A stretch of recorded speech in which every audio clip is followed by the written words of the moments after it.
आकाश लामा जी को ये निर्णय लेने का अधिकार किसने दिया कि बौद्ध भिक्षुओं को थाने में जाने की क्या जरूरत हुई? जी, प्रशासन आते यहाँ बात करते। धरने की घोषणा, समाप्ति की घोषणा कर देना ये हमें बिल्कुल भी मंजूर नहीं है। बौद्ध भिक्षुओं के साथ छल करने के लिए, उन्हें भूखा मारने के लिए आकाश लामा ने भूख हड़ताल नहीं करी। मैं चीवरधारी हूँ, इस धरने को जिंदा रखने की कोशिश कर रहा हूँ। तो आकाश लामा ने अपना असली चेहरा दिखा दिया और बिक करके बता दिया कि वो धरना नहीं चलाना चाहते। हम जब ये दिल्ली गए तो बड़ी खुशी मना रहे थे, 2 दिन में खुशखबरी आने वाली है। कौन सी खुशखबरी आने वाली थी? क्या आपने बताया खुशखबरी कौन सी है? किससे आपकी बात हुई है? किसने आपको कहा कि खुशखबरी मिलने वाली है? ये किसने कहा आपको? और आप यहाँ ढिंडोरा पीट रहे खुशखबरी आने वाली है। जब दिल्ली खुद ही अपने अकाउंट को सीज करवा दिया ताकि कोई हिसाब की बात ना करे। तो इन्होंने यहाँ लोगों को गुमराह करना शुरू कर दिया कि विनाचार्य बनते करुणाशील राहुल आंदोलन तोड़ना चाहते हैं। इन्होंने 3 काम करना शुरू कर दिए। इग्नोर करना शुरू कर दिया, इंसल्ट करना शुरू कर दिया और हमारे खिलाफ लोगों को भड़काना शुरू कर दिया। ये हम यहाँ पद और प्रतिष्ठा के लिए नहीं आए, हम अपनी आहुति देने के लिए आए थे। आज से 2 साल पहले आकाश लामा प्रज्ञाशील ने सदस्य बनने का ज्ञापन दिया। लामा जी के द्वारा लिए गए इस निर्णय का हम विरोध करते हैं और अस्वीकार करते हैं। आंदोलन को स्थगित कर रहे। क्या ये बौद्ध भिक्षुओं को बलि चढ़ाना था? क्या देश के बौद्धों को बलि चढ़ाना था? क्या देश के लोगों की जो नाम पे जो करोड़ों रुपए लिए गए, क्या उसकी बलि चढ़ाना था? आंदोलन, हमारा धरना एक प्रतीकात्मक चलता रहे, चाहे 5 की संख्या में बैठा रहे। विनाचार्य बनते करुणाशील राहुल अगर साथ देते हैं तो सांस तक देते हैं, सांस निकल जाएगी, साथ नहीं छोड़ेंगे। तो ये हम यहाँ से नहीं हटेंगे जब तक बीटी एक्ट रद्द नहीं हो जाएगा। नमो बुद्धाय क्रांतिकारी जय भीम। दोस्तों, अभी हाल ही में न्यूज़ मिली है कि BTMC एक्ट 1949 जो इसे रद्द करने के लिए 12 फरवरी 2025 से संपूर्ण बौद्ध भिक्षु लोग धरने पर बैठे थे। आज इंडिया पाकिस्तान वॉर की वजह से उसे पॉज कर दिया गया है। ये बनते जी धरना स्थगित करने की बातें चल रही हैं, प्रशासन का दबाव है और यहाँ तक बात आ रही है कि टेंट को उखाड़ दिया जाए। देखिए, जिन परिस्थितियों का हवाला दे करके प्रशासन ने कहा है, हम देश के साथ हैं, जो देश के हित में है हम उससे अलग नहीं हैं। लेकिन एक प्रश्न तो हम भी प्रशासन से पूछ सकते हैं, जब काल चक्र मैदान में लाखों लोग रुक सकते हैं तो यहाँ हजारों लोग क्यों नहीं? पहली बात तो। दूसरी बात, हम प्रशासन पर संदेह तो बाद में करेंगे, प्रशासन पर हमारा कोई संदेह नहीं। प्रशासन अपना काम करता, सरकार अपना काम करती है। सरकार धरना उठवा भी सकती है, ज़बरदस्ती भी कर सकती है, वो सारी बातें अलग है।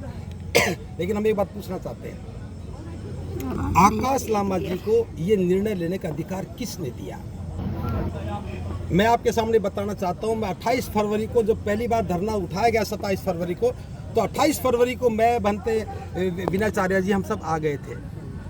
उसके बाद हम लगातार यहाँ पे हैं। बीच में 3 दिन के लिए गया, फिर 2 दिन के लिए गया और फिर लगातार हम यहाँ पे हैं।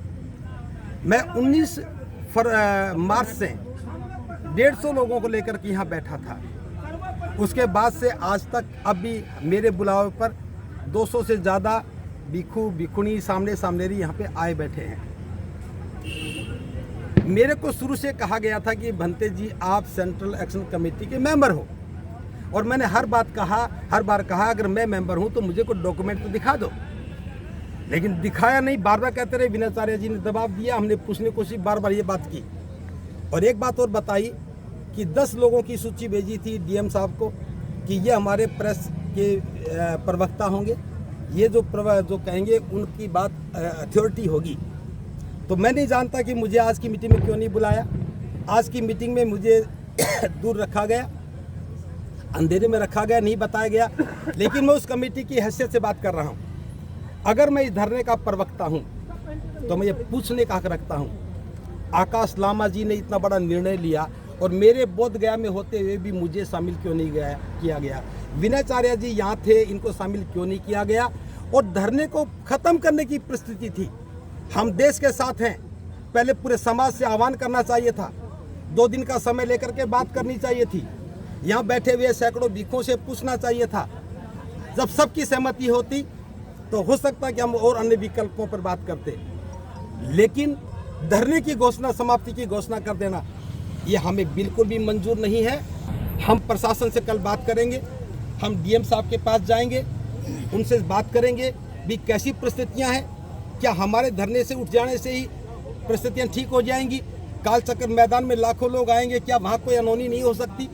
हालांकि हम हर परिस्थिति में सरकार के साथ, मतलब प्रशासन के साथ सहयोग करने के लिए तैयार हैं, क्योंकि बुद्ध पूर्णिमा के उत्सव पर किसी प्रकार का कोई भी अनहोनी नहीं घटना नहीं घटनी चाहिए। हम इस बात के लिए प्रशासन के साथ हैं, लेकिन एक तरफा निर्णय नहीं होना चाहिए।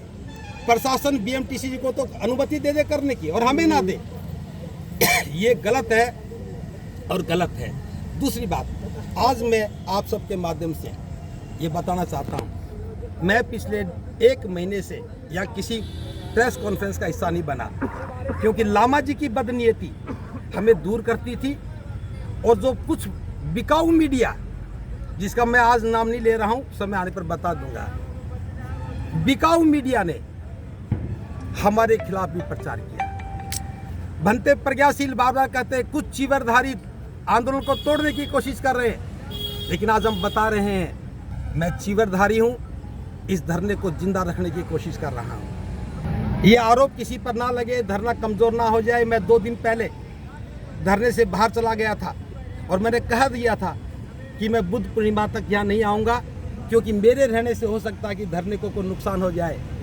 विनयचार्य जी भी इसी बात पे सहमत थे कि हमारी मौजूदगी में धरने पे कोई ऐसी बात नहीं होनी चाहिए। हम धरने के हित में चुप थे, क्योंकि लाखों लोग आ रहे हैं। विनयचार्य जी की जिम्मेदारी थी उनके लिए खाने की व्यवस्था करते, हमारी जिम्मेदारी थी उनके सोने की व्यवस्था करते। हम इस मैदान में और बड़ा टेंट लगा करके आने वाले लोगों के लिए सोने की, खाने की, रहने की व्यवस्था करना चाह रहे थे। यहाँ हमने 2000 ईंटें डलवाई, यहाँ टेंट का सामान डलवाया, हलवाई हमने बुक किया, लेकिन जब उन्होंने देखा कि इनकी सीमाओं से बाहर जा कर के ये काम बड़ा हो रहा है, तो फिर प्रशासन से जा कर के मिल कर के और चुपचाप इस धरने को ख़त्म करने का षड्यंत्र किया है। अगर कोई परिस्थिति थी, जब हम शुरू में धरना उजड़ा तो हम धरने को स्थायी करने के लिए यहाँ आए। जब दोबारा धरना कमज़ोर हुआ तो ताकत देने के लिए हम आए।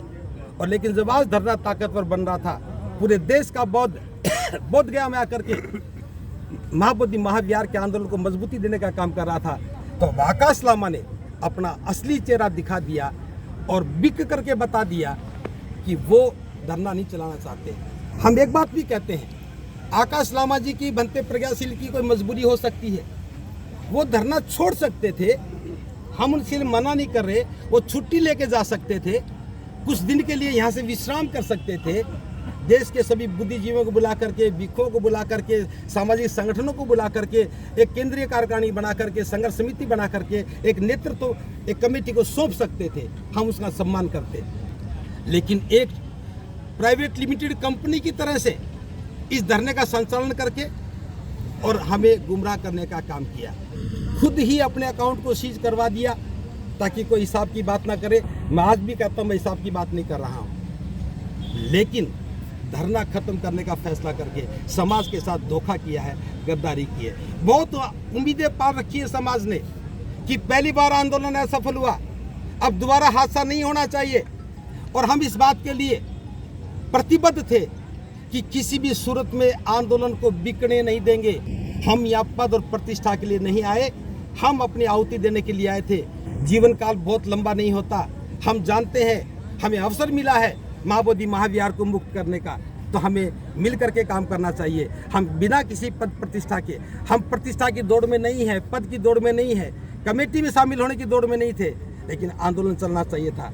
तो आज मैं घोषणा कर रहा हूँ, अपनी तरफ से घोषणा कर रहा हूँ, विनयचार्य जी के सहयोग से घोषणा कर रहा हूँ, हमारे साथ बहुत बड़ा बिहार भिक्षु संघ खड़ा है, उसकी तरफ से घोषणा कर रहा हूँ, लामा जी के द्वारा लिए गए इस निर्णय का हम विरोध करते हैं और अस्वीकार करते हैं। दीपांकर भंते जी ने, सुमेधो भंते जी ने गया प्रशासन पर आरोप लगाए हैं कि आज जो मीटिंग हुई है उसके अंदर गया प्रशासन की ओर से बैठे अधिकारियों का जो व्यवहार था वो बौद्धों के, गुरुओं के, बौद्ध भंतों के लिए आपत्तिजनक था।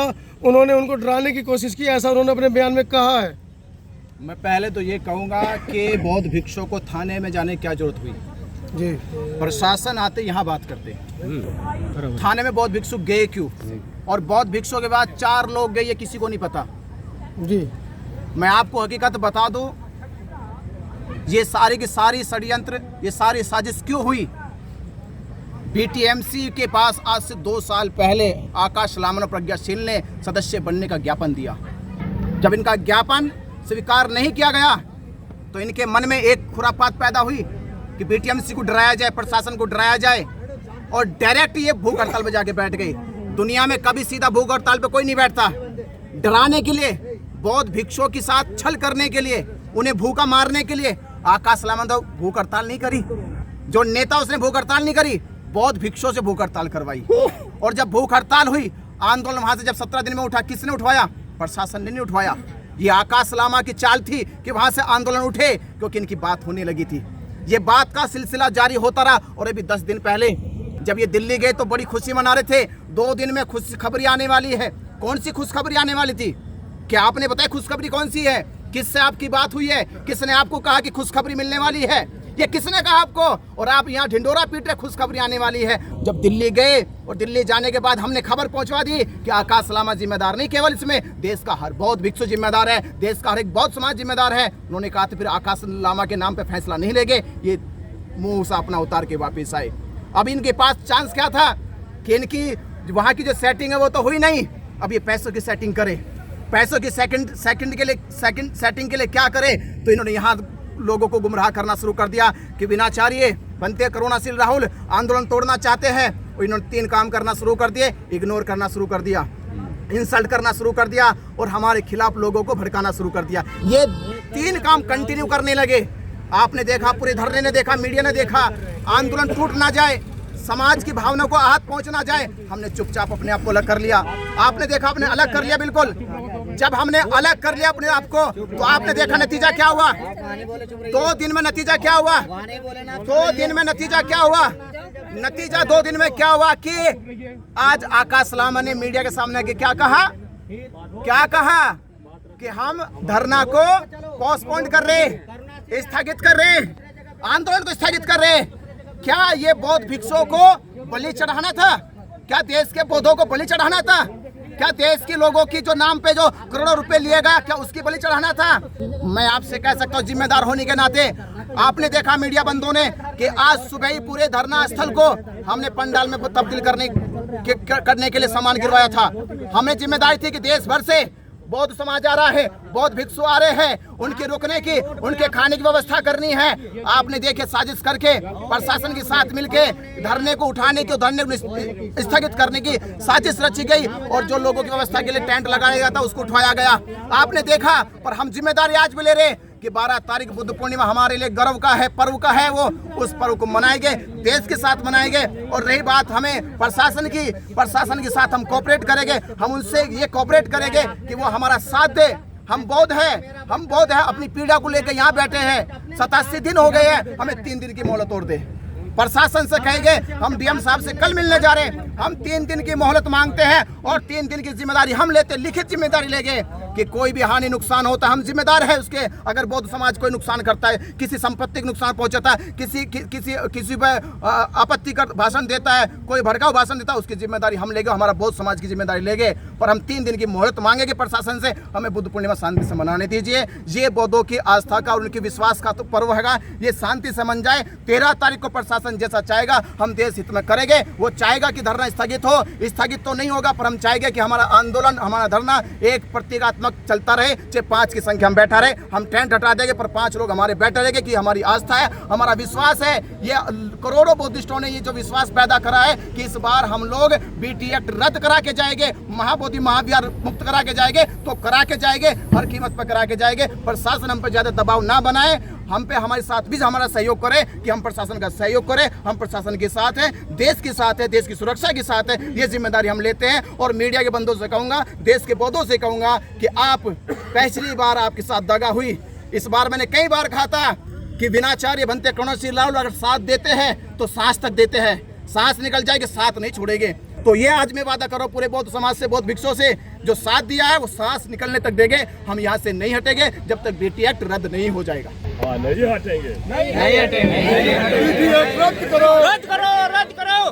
तो दोस्तों, आपकी क्या राय है इस विषय पर कमेंट सेक्शन में जरूर बताएं, और ऐसे ही वीडियोस देखने के लिए हमारे चैनल को लाइक सब्सक्राइब जरूर करिए